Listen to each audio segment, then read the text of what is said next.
Olha aí, sim, fomos surpreendidos novamente. Ó, agora quem surpreendeu a gente foi o Campos Neto, o Bolsominion, que é o atual presidente do Banco Central. Para quem não está aí situado no que está acontecendo no cenário econômico, o governo Lula, desde que assumiu, começou a mudar a política econômica desastrosa do governo Bolsonaro. Mas tem uma parte na política econômica que não dá para o governo Lula mudar porque não depende dele, depende do Banco Central. E hoje o Banco Central é autônomo, ou seja, ele responde apenas aos bancos e não mais ao governo. Então quem é presidente não pode mais mexer no Banco Central. É o que acontece. O Banco Central tem hoje um presidente que foi indicado pelo Bolsonaro, que é o Roberto Campos Neto. O Campos Neto, ele está mantendo uma taxa de juros no Brasil que custa aos cofres públicos centenas e centenas de bilhões de reais a mais todos os anos só para pagar juros para banqueiro. Banqueiros são os que colocaram ele lá. Quem falou para o Bolsonaro, ó, põe aí seu amiguinho lá, esse cara a gente aprova. Então ele está lá a serviço desse pessoal. Pois bem, o Lula começou a fazer uma pressão no Senado contra o Campos Neto. Isso foi noticiado no dia 23 de março. A partir de então, nos bastidores, começou uma pressão para mostrar para o Campos Neto que ele poderia sofrer um impeachment. A Gleisi Hoffmann, olha, parabéns para a Gleisi, ela chegou na voadora e falou o seguinte, ó, ou ele muda a taxa de juros, ou a gente põe ele abaixo. É isso. O Lula é um grande articulador, ele encampou isso como a principal guerra do governo dele agora no primeiro mandato, porque o sucesso ou fracasso do governo Lula depende em parte disso aí, em grande parte disso. O Brasil hoje tem a maior taxa de juros do mundo. Se hoje o Brasil tivesse a segunda maior taxa de juros do mundo, eu quero dizer, se tivesse ainda maior, empatado com o segundo lugar, o Brasil estaria economizando mais ou menos 400 bilhões de reais por ano. Dinheiro que podia ir para geração de emprego, para saúde, educação, construir moradias, duplicar estradas, segurança, enfim. E não está indo direto para banqueiros. Isso o Brasil continuaria, economizaria todo esse dinheiro, ou seja, poderia investir em outras coisas, e continuaria sendo a maior taxa de juros do mundo, apenas estaria ao lado da segunda maior. Só para você ver o tamanho do escândalo que é a taxa de juros no Brasil. Pois bem, agora aliados do Campos Neto já estão defendendo que ele renuncie. Por quê? Porque estão antevendo que nos próximos meses a situação dele vai começar a piorar muito. E ele pode vir a sofrer um impeachment, que seria uma humilhação total e faria o Congresso Nacional, que hoje o Lula já tem maioria e está para ter maioria absoluta, o Congresso Nacional poder rever a tal da autonomia do Banco Central, que de autonomia não tem nada, eles usam o nome bonitinho aí para tentar te enganar. Eu vou te explicar isso e você vai ver que a situação do Bolsominion piorou muito nas últimas 72 horas. E a ida do Lula para a China pode ser crucial nisso aí. Mas antes, olha, um segundo, eu peço que você se inscreva aqui no canal, porque, olha, a gente precisa levar a verdade para mais gente. Se você colocar no noticiário aí, vou te mostrar aqui como é que eles falam sobre isso, você vai ver a enganação que a imprensa faz sobre isso. A imprensa tem uma audiência muito maior do que os canais de YouTube, do que as redes sociais, infelizmente, ainda hoje. Então, eu peço aí a sua inscrição aqui, ó, na descrição do vídeo eu deixo minhas outras redes sociais, peço que você também siga lá nas outras redes, no Instagram, no Twitter, lá nas outras redes eu coloco coisas que não estão sempre aqui no canal. E aqui no canal eu falo coisas que às vezes eu não falo nas outras redes, então siga nas outras também. Agora, ó, o que está acontecendo aí entre o Lula e o Campos Neto? Olha só, saiu uma matéria na CNN mostrando, e aí foi o primeiro veículo que falou disso, depois outros começaram a falar, que vários aliados, não é um ou dois não, vários aliados do Campos Neto estão defendendo que ele renuncie.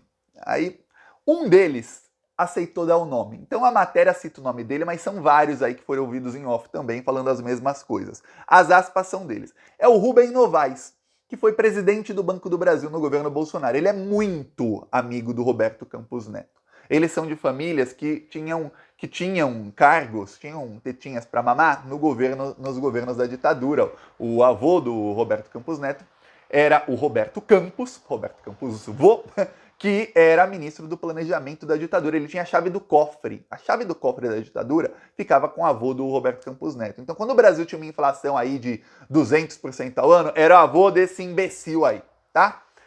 Quando as pessoas morriam de fome no Brasil e tudo mais, era o avô dele. O avô dele tem uma frase célebre que ele diz o seguinte, que ele é contra você distinguir pobres e ricos no orçamento. Você tem que dar um orçamento igual para pobres e para ricos, de acordo com a sua riqueza. Então, se os ricos têm mais dinheiro, eles precisam ter mais espaço no orçamento. Se os pobres têm menos dinheiro, eles precisam ter menos espaço no orçamento. Esquece os pobres, foca o orçamento nos ricos. Essa era uma das políticas do avô do Roberto Campos Neto, atual presidente do Banco Central, viu? Pois bem, vamos lá. Aí vamos lá, a matéria da CNN. Obviamente a matéria da CNN não fala que esse presidente do Banco do Brasil está sendo investigado porque ele vendeu uma carteira de títulos podres. Ele comprou uma carteira de títulos... Não, ele vendeu uma carteira que valia 3 bilhões por apenas 300 milhões. Ninguém falou isso, a CNN não fala disso, que ele está envolvido em corrupção aí com bancos. Tá, vamos lá. Ele diz: faço parte do grupo de amigos do Roberto que acreditam que ele deveria deixar a presidência do Banco Central. Com este governo, o êxito é uma impossibilidade e o Roberto não deve deixar que recaia sobre ele a responsabilidade pelo fracasso. Quer dizer, o Bolsominion acredita que o governo Lula não vai ter êxito na economia e que o Campos Neto tem que sair, porque se o governo vai fracassar economicamente, é bom que ele saia. Que senão, quando fracassar, a culpa vai recair sobre o Roberto Campos Neto. O cara realmente fala isso, ele dá o nome, a CNN publica, e ele realmente acredita nisso. E você não vê a CNN falando sobre quem é esse cara. Você só fala que é amigo dele, que foi ex-presidente do Banco do Brasil. Não fala das inúmeras investigações contra ele. Tá. Aí diz ele, aí fala: não será boa nem para o Roberto Campos Neto, nem para a defesa do Banco Central Independente, quando ele colher a responsabilidade pelo fracasso. Ele está tudo armado para colocar a culpa nele pela recessão, inflação, aumento do desemprego. Vamos lá, qual é o maior problema do governo Lula hoje na economia? O governo Lula quer dar mais dinheiro, colocar mais dinheiro, investir mais dinheiro em projetos sociais. O governo Lula tem pesquisas, e algumas feitas no Brasil mesmo, outras feitas no exterior, que mostram o seguinte: quando você investe em algumas áreas, você investe R$1 e retorna para a economia R$1,30, R$1,40, R$1,50. Então você sabe que se você investir 10 bilhões, está retornando para a economia 15. E em curto prazo, eu digo curto prazo, retorna, e quando retorna mais, retorna em geração de impostos também, em arrecadação. Esse foi o plano do Lula para tirar o Brasil da crise e tirar o Brasil do mapa da fome. Muito investimento. Foi assim que o Brasil não passou pela crise de 2008. Todos os países aí com recessão enorme e tal, e o Brasil era o país que mais crescia do mundo, ao lado da China. Tá. Isso está sendo usado pelo governo chinês. O Lula vai para a China, inclusive, essa semana. Aí, o que acontece? Esse pessoal tá colocando uma corda no pescoço do Lula, que ele não consegue, o governo não consegue respirar, o governo está se afogando, está ficando sem ar. Por quê? Porque com os juros a 13,75% ao ano, o governo está pagando cada ponto na taxa Selic entre 80 e 90 bilhões de reais. Aí você imagina que estão aí quase 6 pontos acima da segunda maior taxa de juros do mundo, que é a da Turquia. E a maioria dos países da Europa, Estados Unidos, países com economias do tamanho da economia do Brasil, tá? Estou citando em tamanho de economia aqui. Esses países estão com juros negativos. O Brasil não apenas está positivo, que já está errado, está com a maior do mundo. Se o Brasil tivesse com juros negativos, que é abaixo da inflação, o Brasil estaria economizando hoje aí mais de 500 bilhões por ano. É R$500 bilhão para você investir em geração de emprego. Então o Lula está possesso com isso. É dinheiro que está indo diretamente para o bolso desses banqueiros. E a grande mídia fazendo essa cobertura aí de não sei o que, papapá. Isso está afogando a economia do Brasil. Aí isso tudo é para manter uma meta de inflação. A inflação no Brasil era alta, eu expliquei aqui, a imprensa não explicou e não quer que você saiba. Eu lembro que eu mostrei aqui mais de 10 vezes no ano passado uma matéria do Jornal Nacional em que eles falavam dos motivos da inflação. Aí era assim: olha, os alimentos aumentaram por conta lá do conflito na Ucrânia. Aí por causa disso os fertilizantes ficaram mais altos. E aí também por causa disso o petróleo ficou mais alto. E aí a Petrobras segue os preços internacionais, aí isso encareceu. E aí também teve geada no mês tal, e aí comprometeu a colheita. Mas no outro mês fez sol demais. E aí também comprometeu a colheita. E no outro choveu demais. E aí, nossa, culpa é de todo mundo, menos o Bolsonaro. Não falaram em nenhum momento que o Bolsonaro acabou com os estoques reguladores, que fez com preços de arroz, feijão, soja, trigo, tudo é farinha de trigo no Brasil praticamente. Ou seja, encareceu quase tudo e triplicou o preço de tudo. Não falou isso. Não fala. Não tem mais estoque regulador no Brasil. Então, se tem geada, você não tem um estoque para falar: olha, vamos pegar do estoque, é tudo não perecível, vamos pegar do estoque e pronto, ó. Não vai ter desabastecimento, não vai precisar subir o preço. Não, ele acabou com isso, que aí o produtor ganha mais. Esses aí que estão usando agora trabalho escravo, tá aparecendo, né? Voltou a ter fiscalização. Eles ganham mais ainda fazendo isso. A Globo não fala porque o agro é tech, o agro é pop. A Globo nunca vai falar nada contra o agro. Nunca, nunca, nunca. Aí ela fala, caraca. Então esse pessoal todo tá sugando do Brasil. Tá sugando muito. São aí R$500 bilhão por ano. E o Lula tá possesso, que ele quer gerar emprego, ele quer melhorar a economia. Ele sabe que para ele se reeleger ou eleger quem ele quiser, se o Lula fala, olha gente, vote aqui nessa escova de cabelo, todo mundo vota na escova de cabelo, para ele fazer isso como ele podia fazer em 2010, o que acontece? Ele elegeu a primeira mulher num país que era muito mais machista do que é hoje. Imagina isso. Essa força, ele precisa melhorar a economia e ele não consegue com o Campos Neto. Então o Campos Neto agora viu que tem uma pressão muito grande no Senado. Eu falei aqui, a articulação do Lula para ter maioria aconteceu nos bastidores. O Lula hoje tem maioria na Câmara dos Deputados e nessa semana ele vai consolidar, ele lá na China, ele vai conseguir consolidar, porque o movimento está acontecendo em Brasília. O Arthur Lira, inclusive, não foi para a China porque ele está consolidando isso aí, que é um novo bloco na Câmara dos Deputados, e aí sim o Lula terá maioria absoluta. Maioria absoluta, ele aprova a PEC, ele faz o que ele quiser. Alguns temas que são sensíveis ao mercado financeiro, ele não vai conseguir ter maioria absoluta, porque, ó, eu vou falar, o governo pode dar o que quiser para os deputados. Tem gente por trás dando muito mais. Muito mais. Viu? Muito. Saiba disso. Tem deputado que chega na hora H, trai. Até alguns de esquerda aí que não são do PT, chega na hora H, pá, o cara trai. Pois bem, o que acontece? O Lula também conseguiu maioria no Senado. E aí, ele pode conseguir o impeachment do Campos Neto. Então já começaram a defender, aí você vê em grande mídia, a demissão dele, para falar, o fracasso vai ser culpa do Lula, não sei o quê. Porque se ele cair, se o Campos Neto cair, o que vai acontecer é o seguinte, o governo Lula vai com tudo para cima da autonomia do Banco Central. Você vê como os marqueteiros aí da velha imprensa, da direita, dos neoliberais, eles contratam marqueteiros muito bons, marqueteiros que custam muito caro, marqueteiros que chegam e usam um nome Banco Central Independente, Banco Central Autônomo, uma coisa bonita. Como é que você pode ser contra a independência do Banco Central? Você até se sente mal de falar contra, fala, caramba, quando na verdade o Banco Central nunca foi tão cachorrinho dos grandes bancos no Brasil. A gente sabe que se hoje tem alguém que é causa de quase todos os problemas do Brasil, e olha, gente que apoiou a Lava Jato, apoiou o golpe de Estado, apoiou entregar o nosso petróleo, apoiou entregar as nossas riquezas, apoiou o governo Bolsonaro.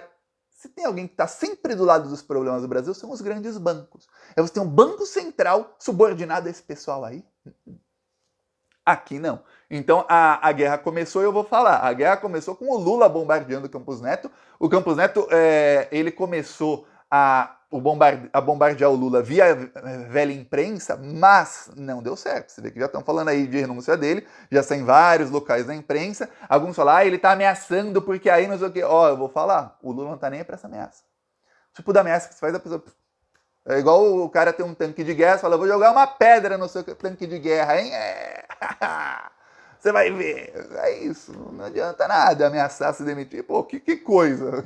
É igual o Bolsonaro ameaçar se entregar pra polícia. Nossa, que ruim. Que bom, é o que a gente quer mesmo, cara. Continua por esse caminho aí que vai dar certinho pra você. Aí aqui, ó, você vê a velha imprensa atacando o Lula, ó, apoia a privatização, salta e chega a 38%. Eu nunca vi um negócio salta e só 38%, quer dizer, 62% não apoiam.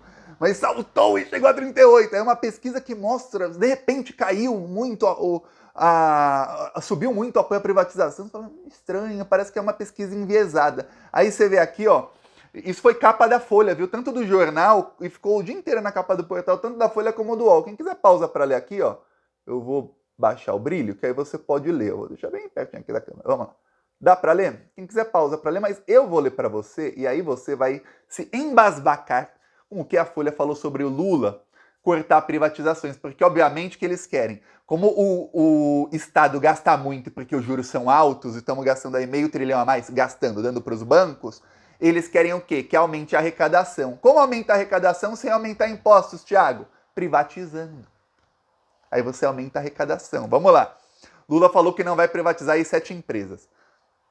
Além dos Correios, Lula desistiu de privatizar Dataprev e Serpro. 2 empresas de processamento de dados cujos serviços poderiam ser contratados de terceiros, sem perda nenhuma. A Dataprev e o Serpro faturam mais de 200 milhões de reais por ano, dão de lucro. Por que você ia parar de lucrar 200 milhões para deixar os dados de todos os brasileiros na mão de uma empresa privada e ainda começar a gastar com isso? Capa da Folha, ok? Vamos lá. A EBC, Empresa Brasileira de Comunicação, mero braço de propaganda do governo, cujo orçamento beira 750 milhões. A EBC, mero braço de propaganda do governo. Olha, tá cheio de rádio que só chega na Amazônia, só chega em comunidade ribeirinha, em lugar no fim do mundo, por causa da EBC. Eu vou falar, tá sendo mal utilizada a EBC, foi mal utilizada. Sorte nossa que o Bolsonaro não quis utilizar a EBC como um braço de comunicação, como eles falam, braço de propaganda. Sorte nossa que ele não fez isso, como tá fazendo o governo aqui da Polônia, onde eu tô, por exemplo, porque a gente tava ferrado. Espero que o Lula aprenda lá na China como fazer, que o Paulo Pimenta veja como é que é a mídia estatal chinesa e fala, vou fazer o mesmo no Brasil, agora que a gente tem maioria no Congresso. Espero mesmo que isso aconteça. Vamos lá. A Ceitec, fabricante de semicondutores ultrapassados, que trouxe quase 1 bilhão de prejuízo sem conquistar nenhuma relevância para o Brasil. A Ceitec é a única fabricante de condutores na América Latina. Está tendo uma guerra entre os Estados Unidos e China por causa de semicondutores. A Ceitec tem tecnologia que outras empresas do mundo não têm. A Ceitec trouxe prejuízo porque o Bolsonaro parou de comprar matéria-prima, porque ele queria privatizar a empresa. Aí o UOL não fala isso, a Folha não fala. Esses são os ataques ao Lula. O Lula faz uma coisa certa e olha só o ataque rasteiro. Aí, e 2 outras estatais. Todas essas privatizações trariam mais recursos a um Estado falido. Aqui faltam recursos para prover serviços básicos aos mais pobres. Mas não vamos mexer um pontinho na maior taxa de juros do mundo, que significariam 80 bilhões, que aliás vale mais que todas essas empresas juntas. Exceto aí Correios, né? Não. Tirar dinheiro de quem paga o salário desses vagabundos, desses jornalistas aí, não pode, né? Ó, eu peço aí sua inscrição no canal, seguiremos aqui na luta, que você vê que tem luta, viu? Falou.